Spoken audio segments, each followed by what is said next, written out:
일하는데 성취감을 느끼면은 그분들은 정말 그 힘으로 한 반년 버텨요. 안녕하세요. 경문부장입니다. 여러분들의 구독은 영상 제작에 큰 힘을 주니까 구독 한 번씩 해주시고요. 오늘 같은 경우는 저기 제가 심사를 받던 곳에서 한 대리님께서 고충이 있다고 해서 이제 그 얘기를 듣고서 지금 영상을 한번 찍게 되는데요. 보통 심사를 할 때 이제 인터뷰를 진행하고 쉬는 시간대 되면은 제가 ISO 심사 대응하시는 담당자분들이랑 또 대화를 좀 많이 해요. 뭐 이것저것 물어보고 싶은 것도 있고 하지만 일단 그분들의 상황을 좀 알고 싶어서 그래서 이제 물어보면은 대답을 좀 많이 해주세요. 근데 그런 얘기를 할 때 좀 기억에 남는 게 있어가지고 그 대리님 같은 경우에 이제 그쪽 상황을 좀 말씀드려 볼게요. 이제 뭐 본인이 처한 상황과 비슷한지 한번 들으시면서 한번 판단해 주시면 될 것 같아요. 오늘 대화의 주제인 이 모 대리님은 직원이 한 30명 정도 되는 중소기업에서 품질 관리를 하고 계시는 분이시고 나이는 30대 초반 정도 되시는 분이세요. 그리고 그 회사에 재직한 지는 한 4년 정도 되셨다고 하고요. 그래서 이 대리님이랑 이제 심사 중간에 잠깐 나와서 같이 이제 담배를 한 피면서 얘기를 하고 있는데 그분 되게 심사 대응도 잘 하시고 심사 준비도 되게 꼼꼼하게 해주시는 분이시거든요. 그래서 저희 쪽 별도의 교육도 받으시면서 되게 뭐 질문도 많이 해주시고 좀 열정이 되게 많으신 예, 그러신 분이었는데 이런 분들 흔히 말하는 소위 에이스라고 하죠. 회사 내에서 저희가 처음에 상담을 인증 상담 진행했던 그 이사님께서 하신 말씀이세요. 뭐 대리님 본인이 에이스라고 하진 않으시고 뭐 어쨌든 그래서 이제 보통 이제 회사에서 얘기하는 뭐 에이스, 뭐 히든 카드, 뭐 다크호스 이런 분들 기준으로 좀 말씀을 드릴게요. 일단 첫 번째로 하는 업무가 너무 많아요. 업무가 몰린다는 얘기죠. 일단 그 이유를 생각을 해보면은 일단 그래요. 이제 뭐 이거는 이제 그 대리님 입장에서 말하는 거기 때문에 책임 소재를 따지자면은 저기 위에 상사님도 있을 수 있고 그 밑에 있는 부하 직원일 수도 있어요. 예. 요거 뭐 일단은 지금 제가 봐왔던 기업이 중소기업이니까 중소기업 기준으로 한번 말씀드려볼게요. 그 일이 몰리는 이유가 사실은 그런 게 좀 커요. 일을 잘하는 사람한테 업무가 자꾸 몰려요.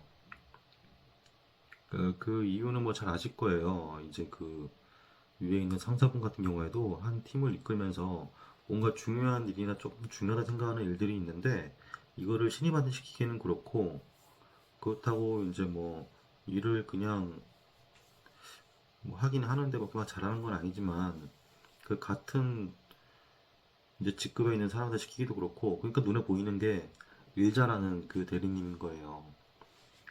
그래서 이거 좀 해주면 안 되겠냐? 해고서 이제 그 대리님한테 이제 부탁하듯이 처음에 이 업무가 들어가겠죠.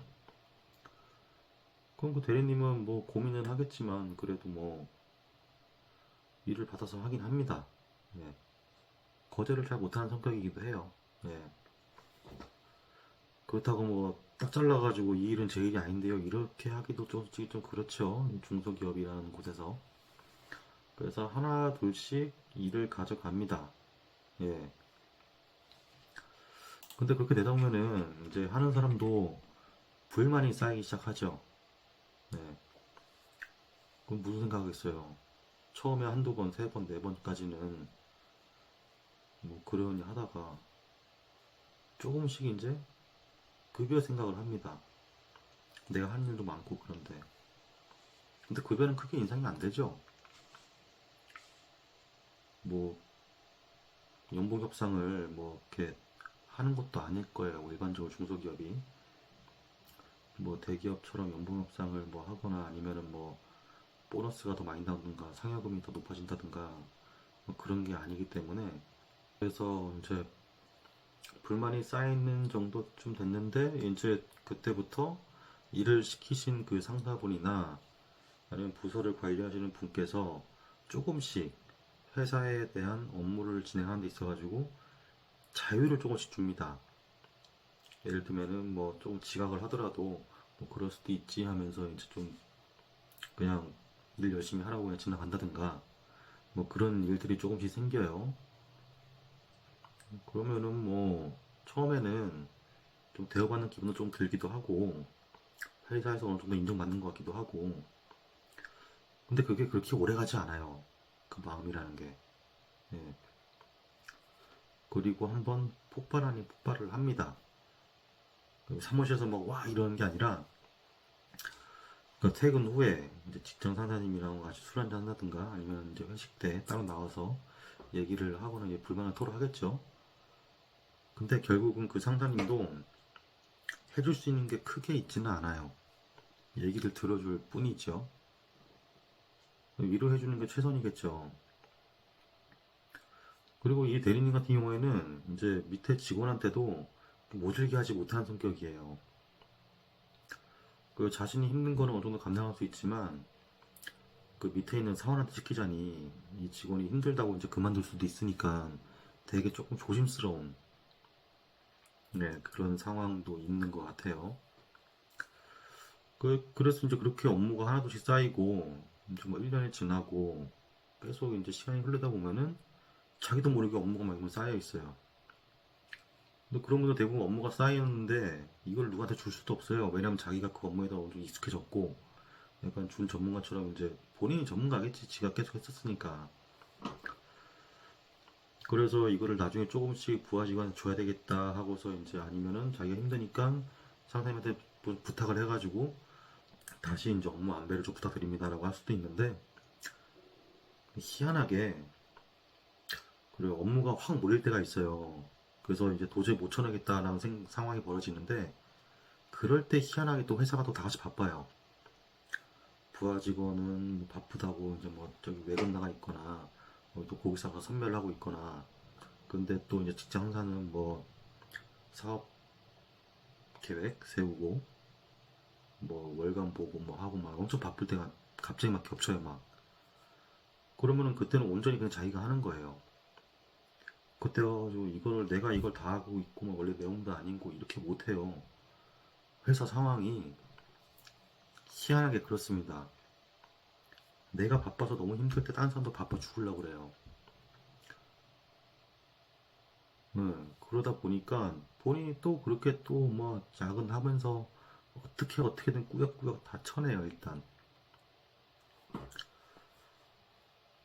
그렇게 한 해 두 해가 쌓여가면은 어떨 것 같아요? 더 이상 자기가 힘든 거를 누구한테도 얘기를 안 해요. 얘기해봤자 소용이 없으니까. 그리고 조용히 이직을 준비하죠. 그래서 사람들이 얘기하는 게 나 나갈래 나간다 이런 사람이 무서운 게 아니라 조용히 있는 사람들이 무서워요. 어느 날 갑자기 사회서를 내고 사라지죠. 그 다른 회사로 가 있죠. 네, 이런 경우가 굉장히 많아요. 허다해요. 네, 지금 그 대리인도 어떻게 됐을지 한번 연락을 해봐야 되는데 뭐 제 입장에서는 제가 직장 상사가 아니다 보니까 그래서 이직했다고 하시면은 보통은 좀 축하드립니다 하고서 이제 얘기를 하는데 근데 회사 입장에서는 어떻게 보면은 좀 인재를 잃어버린 상황이죠. 그러니까 이게 그 그러니까 말을 안 하는 단계에 돌입을 하면은 우리가 알고 있는 이제 회사에서 가장 힘든 게 인간관계라고 하잖아요. 이런 상황도 역시 인간관계가 힘든 상황인 거예요. 회사 내에 얘기할 사람이 없어지는 거예요. 그러니까 내 힘든 거는 나 힘 혼자만 그냥 다 껴안고 가는 거니까 어디다가도 얘기를 안 하는 거죠. 그러니까 회사 나가는 하루하루가 힘들겠죠. 그 일도 대충 하고 이제 그쯤 되면은 내가 받아온 업무지만 이 일은 당분간 안 해도 큰 리스크가 없을 것 같다라는 판단이 드니까 갑자기 어느 순간 업무가 조금 널널해지는 것 같아. 심리적 압박은 있어도. 그럼 그때 이제 이직 준비를 하죠. 자격증도 따고, 뭐, 딴 데 회사도 알아보고, 요즘은 잘 돼 있잖아요. 뭐, 블라인드도 있고, 뭐, 자플래닛 이런 데서 이제 뭐, 별점 보면서 알아보기도 하고, 그래서 핸드폰 보는 시간이 많아지죠. 회사 컴퓨터로는 이제, 만약에 보안 프로그램이 깔려 있으면은, 어디 들어왔는지 보이니까 모두 핸드폰으로 많이 보죠. 그래서 이직을 준비하거나, 아니면은 투자를 한다든가, 둘 중에 하나예요. 두 개를 다 한다든가. 네. 그래서 이제 제가 이제 심사를 하면서 인터뷰를 진행을 하는데 이제 이런 경우가 대부분이었고요. 이제 좀 잘된 회사 같은 경우에 소위 말하는 좀 탄탄한 중소기업이나 그리고 ISO 인증을 준비를 하는 데 있어가지고 뭐 조금 컨설팅을 돈 많이 주고 한 곳이라든가 뭐 컨설팅을 반드시 하라는 건 아니에요. 근데 이제 제가 본 게 그렇다 보니까 그래서 이제 그런 데를 가다 보면은 잘 되어 있는 게 여러 가지 있겠지만 두드러진 게 두 가지가 있어요. 한 가지가 이제 그 대표님께서 회사의 인재상이나 그런 걸 설정하는데 굉장히 고심을 많이 해요. 우리가 봤을 때 이런 인재상이 있다는 걸 보고서 회사를 지원을 하는 사람도 있겠지만 안 하는 사람도 있잖아요. 그 중소기업이나 그런 데 나와 있는 인재상 이게 뭐 중요한가 이렇게 생각할 수도 있는데 인재상에 대해서 자세히 보시고 혹시나 이제 회사를 입사하기 위해서 이제 뭐 면접을 볼 때 한번 물어보세요 한번 왜 이런 인재상을 하셨는지 저는 이게 맞다고 생각해서 입사를 지원을 했는데 이게 혹시 회사 업무를 진행하는 데 있어서 어떠한 연관성이 얼마나 크게 있는지 알고 싶습니다라고 한번 물어보시던가 본인이 다니는 회사가 될 수도 있으니까 물어보시는 게 맞죠. 네.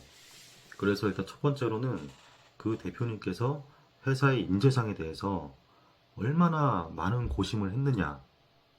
네, 그게 이제 첫 번째로는 도드라지는 거고요. 왜냐면 이거는 이제 인터뷰할 때 제가 물어보는 것도 있어요. 왜냐면은 일단은 그 대표님께서 그 회사의 매뉴얼이라든가 방침이라든가 회사의 목표 설정이라든가 그런 거에 대해서 관심이 있는지 없는지를 좀 인터뷰를 통해서 알아보거든요. 그럴 때 같이 한번 물어봅니다. 그래서 그 잘 되는 회사 같은 경우에는 대표님께서 사람 하면 뽑을 때 스펙이 높은 사람을 뽑는 게 아니라 인재상과 얼마나 적합한지에 대해서 판단을 하고서 사람 뽑더라고요. 왜냐면 자기가 설정한 인재상이니까 자기가 지원해 줄 수 있는 것도 있고 관심 가질 수 있는 것도 있고 그렇기 때문에 인재상을 설정한 거거든요. 그게 아니고 그냥 딴 데서 하는 거랑 비슷하게 인재상 설정하거나 인재상이 없는 곳 같은 데 경우에는 직원들이 어떤 부분이 힘들겠다라는 게 대표님들이 감이 안 서요. 뽑을 때도 별다른 기준이 아니라 그냥 스펙이나 그런 걸 보면 뽑았다면은 직원 관리가 거의 안 된다고 보시면 돼요. 예. 그래서 인재상 한 가지가 있고요. 그 두 번째가 이제 ISO 심사 조항 중에 5항이 리더십이라는 조항인데요. 거기서 확인하는 것 중에 하나가 5-3항이라는 내용의 조직의 역할과 책임 그리고 권한이라는 게 있습니다. 여기서 조직별 업무 분장이 명확하게 되어 있어야 된다라고 되어 있어요. 그래서 이제 절차서 내용과 같이 조직도랑 각 부서의 역할과 권한 그리고 책임이 정리되어 있고 각 부서 간의 상관관계라든가 이제 어떤 부서에 어떠한 인풋이 어떠한 자료가 입력이 되면은 어떠한 아웃풋이 나오는지 이런 거에 대해서 프로세스가 잘 되어 있어요.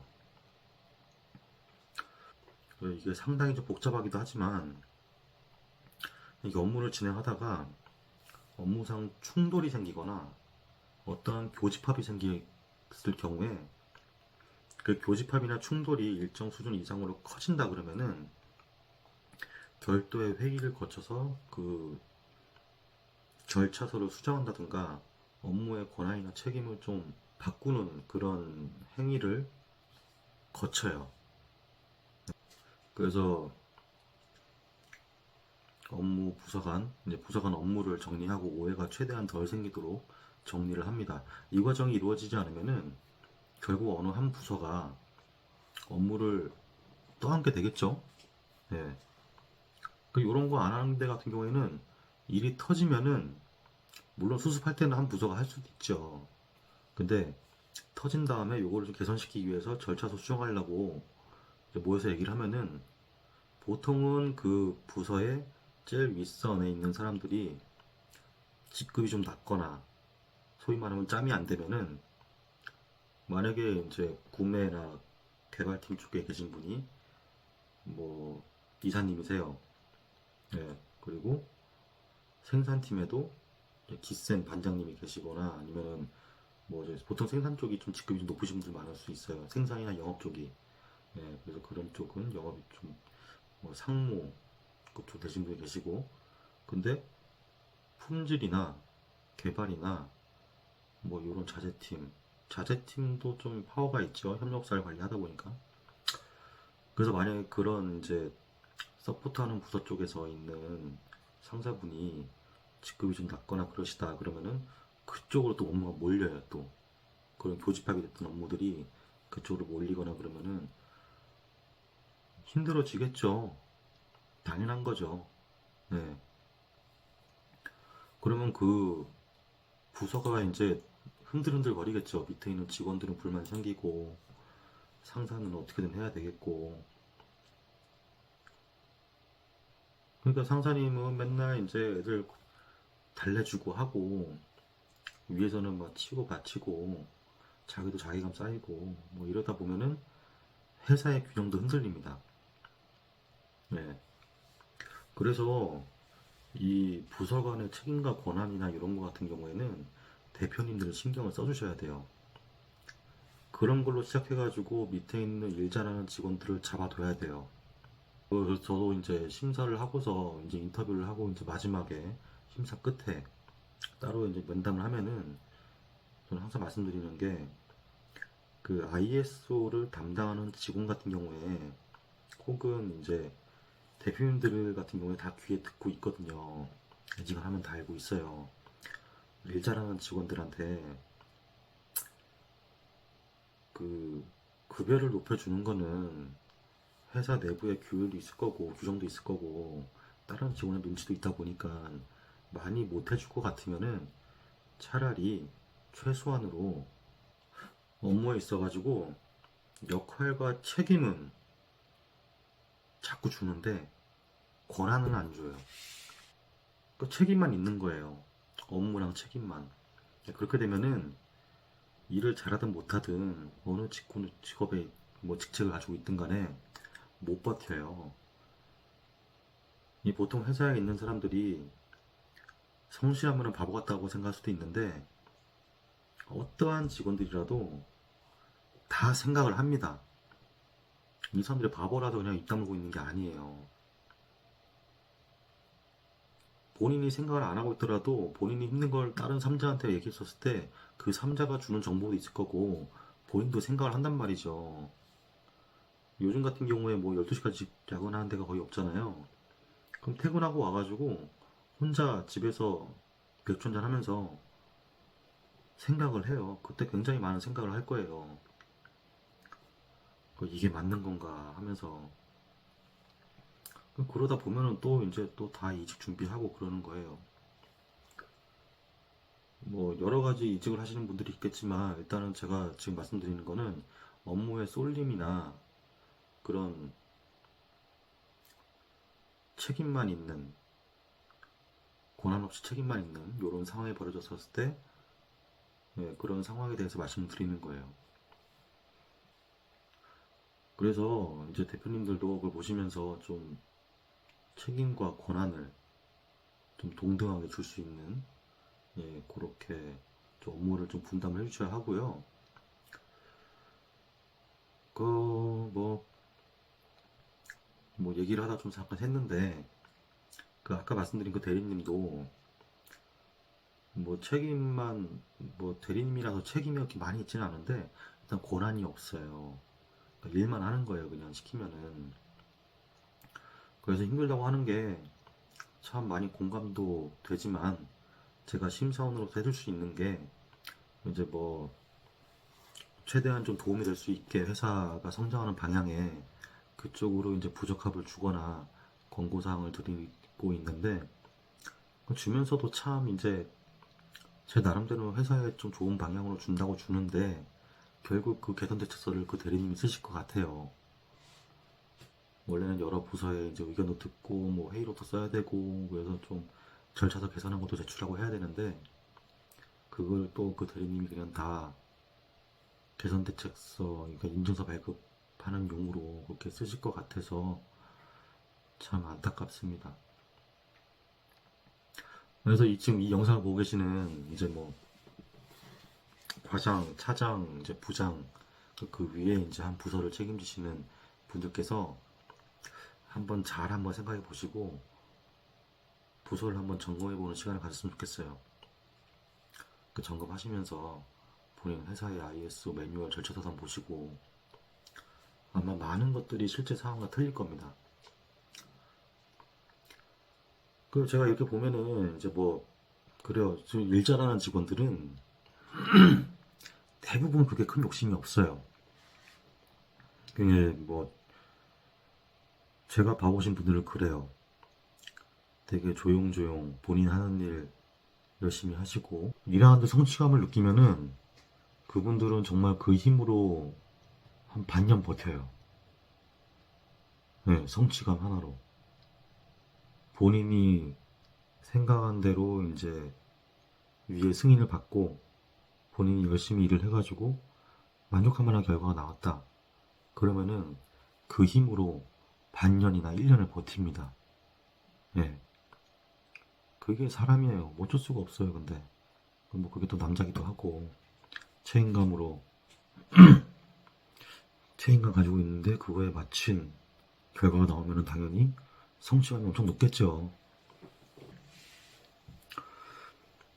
그리고 뭐 공정하게 평가받아서 자신의 가치를 증명할 수 있다면은 또 그걸 또 1년 버텨요.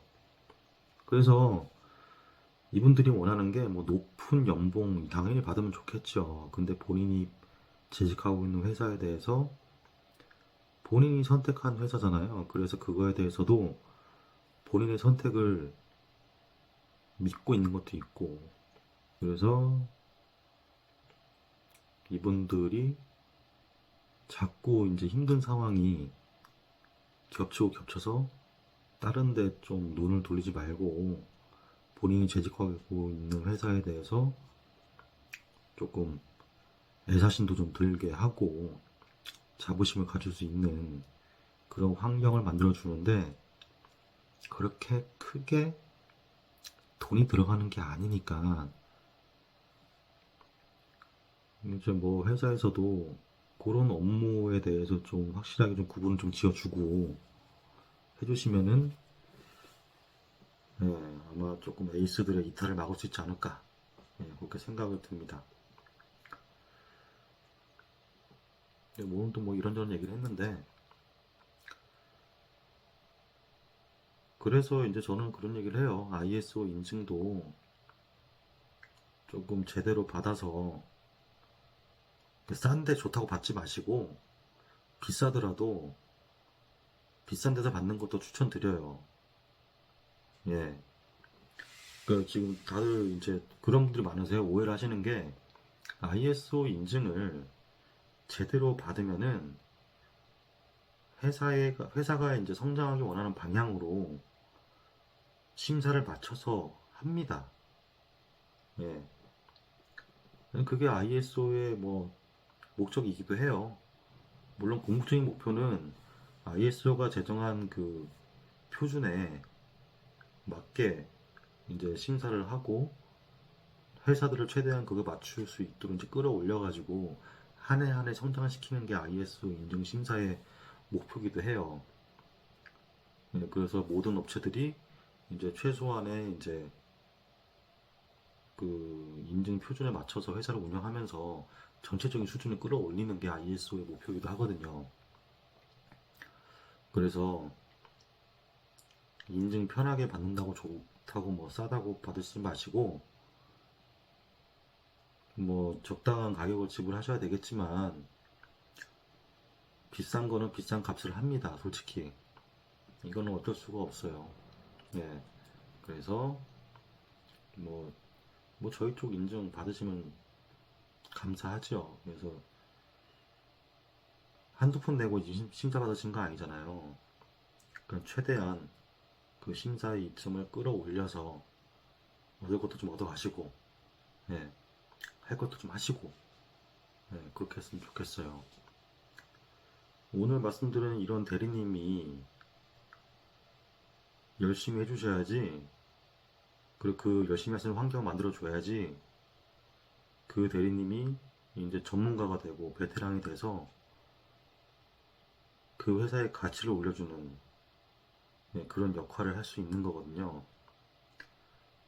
중소기업이 무너지는 거는 물론 뭐 자금이 부족하거나 경기가 어려워서일 수도 있겠지만, 그게 좀 크겠지만, 근데 회사를 평가하는 데 있어가지고는 그런 인재들이 몇 명이나 있느냐가 굉장히 큰 평가의 갈림을 줄 수 있는 중요한 요소입니다.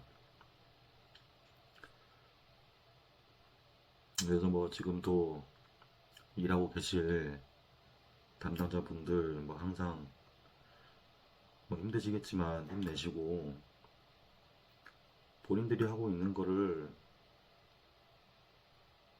틀렸다고 의심하지 마시고 일단 하시면서 본인의 가치를 좀 높이시면서 회사의 이미지도 높일 수 있는, 이거 본인들은 잘 못 깨달을 수도 있어요. 근데 대표님들이나 그 위에 상사님들이 다른 쪽을 통해서 다 귀에 듣습니다.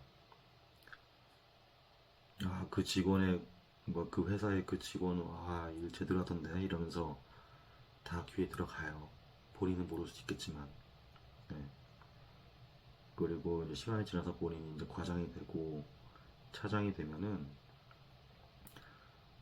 그 회사의 업무가 조금 약간 탄탄해지는, 예, 그런 회사의 한 역사가 될 수도 있으니까 열심히 해주시고, 상사님들도 그런 분들이 좀 이탈하지 않도록 좀 신경을 좀 많이 썼으면 좋겠네요.